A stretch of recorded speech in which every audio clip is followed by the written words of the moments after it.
Episode की शुरू होती है हम देखते हैं इन सभी लोगों को जहाँ पे रेड लेडी इन सभी के ऊपर बहुत ही ज्यादा गुस्सा रहती है क्योंकि ये लोगों ने आयरा को उससे दूर कर दिया रहता है और ये लोग उसे वापस देने के लिए मना कर रहे थे। और यहीं पे ये लोगों का एक बड़ा ही प्यारा सा चेजिंग सीन होता है जिसमें वो सबसे पहले मोमो को नॉकआउट करती है और फिर वो केन के पीछे लग जाती है। लेकिन केन इतनी जल्दी हार नहीं मानता, वो उसे काफी दूर तक भगाता है और रेड लेडी उसे पकड़ने के लिए अपने बालों का इस्तेमाल करती है और ऊपर ऊपर से ट्रेवल करती है और देखती है कि केन कहाँ तक जा रहा है। लेकिन अनफॉर्चुनेटली केन भी नॉकआउट हो जाता है और रेड लेडी जैसे ही आयरा को उठाने के लिए जा रही होती है तो उसे पता लगता है कि वो आगे नहीं बढ़ पा रही क्योंकि उसके सारे बाल इधर उधर उलझ चुके हैं। और ये चीज देखकर मोमो वहाँ पे आती है और केन को शाबाश करती है और कहती है कि तुमने बहुत ही अच्छा काम किया है जिसकी वजह से रेड लेडी आगे नहीं बढ़ पा रही है। तो रेड लेडी अपने आप को फ्री करने के लिए अपने आसपास लगी लोखंड को तोड़ने लग जाती है, जिसे कि देखकर मोमो अपने गोश्त हैंड का इस्तेमाल करके उसके दोनों पैर को पकड़ लेती है और वो केन को कहती है कि केन तुम जाके उसे एक फुल स्ट्राइक दो जिसकी वजह से वो हिल ना पाए। तो केन को ये बात समझ में नहीं आती है और वो बोलता है कि मैंने अभी तक ऐसा कुछ भी नहीं किया है तो मैं ऐसा कैसे कर सकता हूँ। तो मोमो उसे बोलती है कि मैं तुम्हें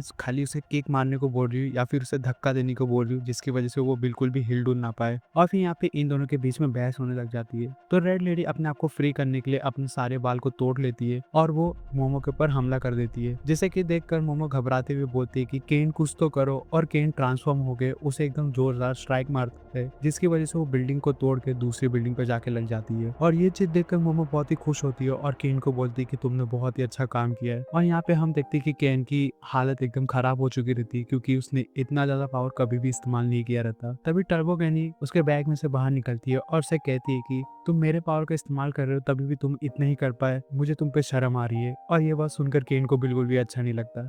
तभी मोमो टर्बो गैंग को कहती है कि क्या मैं अपनी ग्रैंड मदर को यहाँ पे बुलाऊं एग्जॉशन करने के लिए या फिर हम लोग खुद ही यहाँ के सारी चीजों को संभाल लेंगे। तो टर्बो गैनी कहती है कि तुम चिंता मत करो, ऐसा अटैक खाने के बाद वो भी मेरे पावर्स का, वो काफी देर तक हिलने वाली नहीं है। और वो इतना बोलकर आयरा के पास चली जाती है गोल्डन बॉल को ढूंढने के लिए, जहाँ पे वो बॉल उसे मिलता है और वो ओकारों को दे देती है और वो उन दोनों को बताती है कि आयरा अब मर चुकी है। तो ये बात सुनकर ये दोनों एकदम शॉक हो जाते हैं और खुद कंफर्म करने के लिए जाके चेक करते हैं, जहाँ पे उन्हें भी पता लगता है कि हाँ आयरा सच में मर चुकी है। तो मोमो ओकानो को कहती है कि चलो हम लोग कोशिश करते हैं इसे किसी तरीके से जिंदा करने की। लेकिन टैबो गैनी बताती है कि वो लोग कितनी भी कोशिश कर ले वो अब जिंदा होने वाली नहीं है क्योंकि उसे एक योकाई ने खाया है। और ऐसा कहा जाता है कि अगर किसी योकाई ने किसी ह्यूमन बीइंग को खा लिया तो वो उधर ही ऑन द स्पॉट मर जाता है। और तुम दोनों किस तरीके से बच गए मैं तुम दोनों को बता देती हूँ, क्योंकि तुम दोनों में से एक जन साइकिक पावर्स का इस्तेमाल कर सकता है और दूसरा जन मेरे पावर्स का इस्तेमाल कर सकता है। इसी की वजह से तुम दोनों बच गए और ये लड़की नहीं बची। लेकिन मोमो टैबो गैनी की बात को नहीं मानती और वो कोशिश करती है उसे जिंदा करने की। तभी हम देखते हैं कि वो रेड लेडी वाली मॉन्स्टर उन दोनों के पास आती है और कहती है कि तुम मेरा ऑरा दे दो आयरा को, जिसकी वजह से वहाँ पे जिंदा हो जाएगी। तो ये बात सुनकर मोमो कहती है कि मैं तुम्हारी बातों पे कैसे विश्वास करूँ।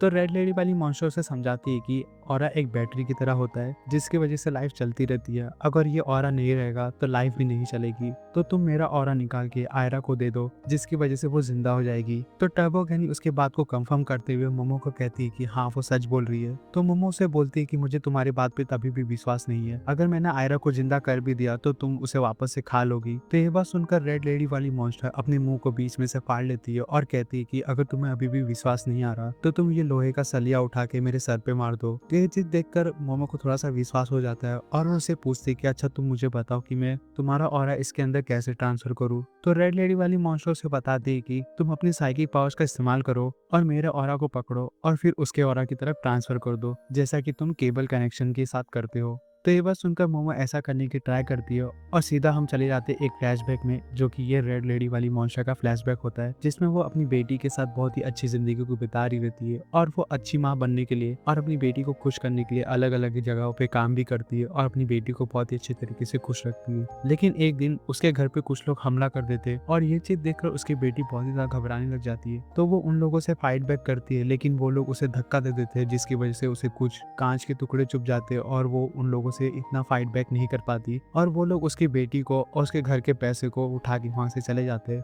तो ये चीज देखकर वो वापस से फाइट बैक करती है लेकिन वो लोग उसकी आंख पे मार देते हैं जिसकी वजह से उसे कुछ दिखाई नहीं देता और वो वहां पे थोड़ी देर के लिए बेहोश हो जाती है। लेकिन जब उसे वापस से होश आता है तो वो उसके कार का पीछा करने की कोशिश करती है, लेकिन वो इतनी ज्यादा कमजोर हो चुकी रहती है जिसकी वजह से वो वहीं पे गिर जाती है और वहीं पे उसकी डेथ हो जाती है क्योंकि उसका काफी सारा खून बह चुका रहता है। और तभी हम देखते छोटी आयरा को, जो कि इनकी आत्मा को अपनी एक मॉम की तरीके से ट्रीट करती है, लेकिन उसके डैड आके उसे रोकते हैं और उसे कहते हैं कि तुम किसी भी लेडी को अपनी मॉम की तरीके से ट्रीट मत किया करो। तो उनकी बात सुनकर आयरा उनसे पूछती है कि तो बताइए कि मेरी मॉम कहाँ पे है। तो उसके डैड उसे कहते हैं कि अब तुम्हारी मॉम बहुत ही ज्यादा दूर जा चुकी है, अब वो वापस कभी भी नहीं आने वाली। और यहाँ पे हमें पता लगता है कि आयरा की मॉम बचपन में गुजर गई थी, जिसकी वजह से आयरा किसी भी अनजान लेडी को अपनी मॉम के तरीके से ट्रीट करने लगती थी। और रही बात इनकी आत्मा की कि ये मॉन्स्टर के अंदर कन्वर्ट कैसे हुई, क्योंकि इन्हें कभी पता ही नहीं लगा कि इनकी बेटियों को इनसे दूर कौन कर देता है। तो वो उन्हें बचाने के प्रोटेक्टिव नेचर की वजह से एक मॉन्स्टर के अंदर कन्वर्ट हो गई और वो आयरा को फॉलो करने लगी। और तभी इनका फ्लैशबैक टूटता है और ये लोग सीधा प्रेजेंट में आते हैं, जहाँ पे हम देखते हैं कि आयरा जिंदा हो जाती है और मोमो ये सारी चीजें देखकर रोने लगती है। तो ये चीज देखकर ओकानो एकदम घबरा जाता है और वापस से हमला करने के लिए तैयार हो जाता है। तो मोमो उसे रोकती है और बोलती है कि प्लीज अब और नहीं। तो मोमो की बात सुनकर ओकानो वहाँ पे रुक जाता है और तभी रेड लेडी वाली मॉन्स्टर यहाँ पे बोलना शुरू करती है। वो सबसे पहले आयरा से माफी मांगती है और कहती है कि आयरा प्लीज मुझे माफ कर देना, क्योंकि मैंने हमेशा तुम्हें बचाने के बारे में सोचा, लेकिन एट द एंड मैंने ही तुम्हें चोट पहुंचा दी। और वो इतना बोलकर एकदम शांत हो जाती है और धीरे धीरे वैनिश होने लग जाती है। तो ऐसा होते हुए देखकर मोमो टर्बो गैनी से पूछती है कि उसे क्या हो रहा है। तो टर्बो गैनी से बताती है कि अब वो धीरे धीरे वैनिश हो रही है, आई मीन उसे मुक्ति मिल रही है। और ऐसा क्यों हो रहा है, क्योंकि उसने अपने सारे रिग्रेट्स को अपने दिलों से बाहर निकाल दिया है, जिसकी वजह से अब वो मुक्ति के कगार पे पहुंच चुकी है। तो टर्बो गैनी की बात सुनकर मोमो उससे पूछती है कि क्या हम लोग उसके अच्छे रेस्ट एंड पीस के लिए कुछ नहीं कर सकते। तो टर्बो गैनी कहती है कि नहीं, हम कुछ भी नहीं कर सकते। और तभी हम देखते हैं कि रेड लेडी वाली मॉन्स्टर अपने ख्यालों में खो जाती है और वो रोते हुए कहती है कि अगर मैं अपनी बेटी के साथ होती तो मैं उसे और भी अच्छे कपड़े पहनाती, उसके साथ या और भी अच्छी अच्छी यादें बनाती और भी बहुत सारी चीजें करती। और वो इतना बोलकर वहाँ पे रोने लग जाती है। और तभी हम देखते हैं आयरा को, जो कि ये सारी बातें सुनकर एकदम शॉक हो जाती है, लेकिन वो एक झटके में उठती है और भाग के सीधा रेड लेडी वाली मॉन्स्टर को अपने गले से लगा लेती है और वो उसे अपनी मॉम कहती है और वो उनसे ये भी कहती है कि मैं दुनिया के सबसे खुशनसीब इंसान हूँ। तो ये बात सुनकर रेड लेडी वाली मॉन्स्टर को काफी अच्छा लगता है और वो यहाँ पे पूरी तरीके से वैनिश हो जाती है और फिर यहाँ पे यह एपिसोड फाइनली खत्म हो जाता है।